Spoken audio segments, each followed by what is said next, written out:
Hello everybody and welcome back to Odin's movie vlog. I am the critic who is a cynic. Hope you're doing well, and today I'm about to show you all a clip from this morning's AMM, which stands for Asgardian Movie Morning. Every Monday and Wednesday at 9 a.m. Eastern Time we're watching a movie. This morning we watched Weird Science over on the Welcome to Asgard channel, so please make sure you click the eye above my head to go check out that channel. But today's video, of course, will be covering the complete and utter nonsense that is how HBO Max has removed Gone with the Wind. And before I play the clip from this morning's video, I just wanted to say, hey, Warner Brothers, at&t, you might be able to take it off. You might be able to add that little, oh, we're going to add a video to the beginning of it that it's going to explain the historical context because it's going to be a trigger warning, and oh my gosh. Well, you know what you can't do?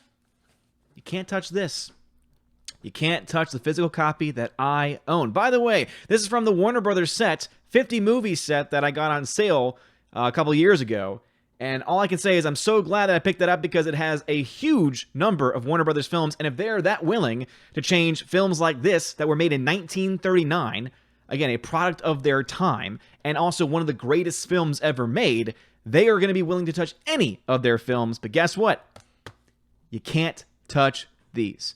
Tina B says, good morning, and as God is my witness, I will punch out HBO Max. And that is exactly the bit of news that I wanted to talk about a little bit today, because for those that are unaware, HBO Max, or rather at&t, I guess we could say more accurately, has decided that what they're going to end up trying to do is they're going to go with the mindset, go with the narrative that films like Gone with the Wind are racially problematic, and so therefore not only have HBO Max removed Gone with the Wind from their platform, but then they try to make it up by saying, don't worry, the film will come back, only when it does, the very beginning will have a little video explaining the racial sensitivity and explaining the historical context as to why the film deals with characters the way that it does.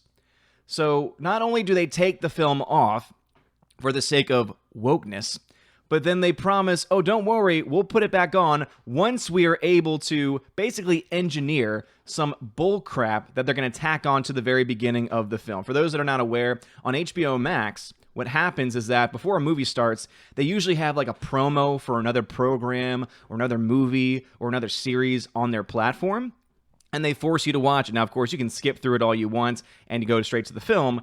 However, most people are just so lazy, they're like, okay, fine, I'll watch it. Basically, what that means is that when Gone with the Wind does get added back to the platform, there's going to be a video at the very beginning of it that they've probably randomly produced to try and explain the racial sensitivity of the time.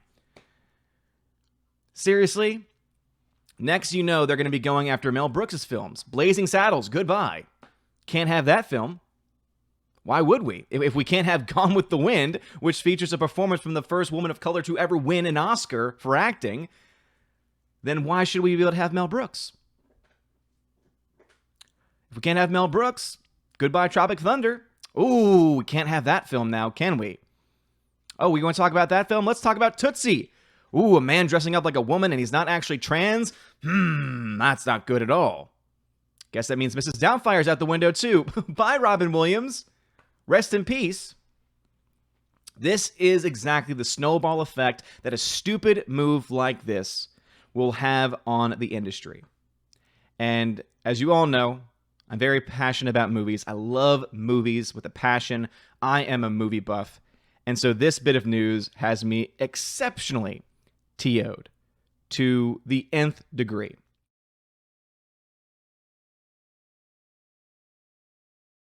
And now a huge shout out to all of my June Patreon members: Albertus Magnus, Animation Commentator, Brian P., David Bobrizik, Dion, Divex, Enrique Evangelista, Father Christopher Miller, hail to you, Father, Frank the Tank and the Shawhan Wiener Dog Clan, Harold Francis, the Hunky Chunky Funky Monkey, Inflamed Wood, Intertrap Productions, Jason Clark, Jeffrey Toon, Kenneth Cameo, Lady T, Laura Story, Mad Mitch Dunaway, Mike Jackson, Mr. Peabody and his evil twin with the beautiful hair, Orange Hat Reviews, Outpost Dyer, Out of Step with Reality, Riff Magos, Rosetta Allen, Steve Glasker, Teresa Martin, Theodore Benton, Tina Bojan, The DJD Show, and Tina B. And also to my Subscribe Star members Edgardo Martinez, John B., Perpetual Punster, Robert Revo, Mr. Roy, Glinzer, G2 Cool 99, Darkstar 57, J. Alex McCarthy Jr., US 888209 Fast, Dean Heiss, Harold Francis, J. Rod, the Beer Guru, and also Nebanon G. Adams and ZK Man, and Jonathan Carney, and Jacob Juice.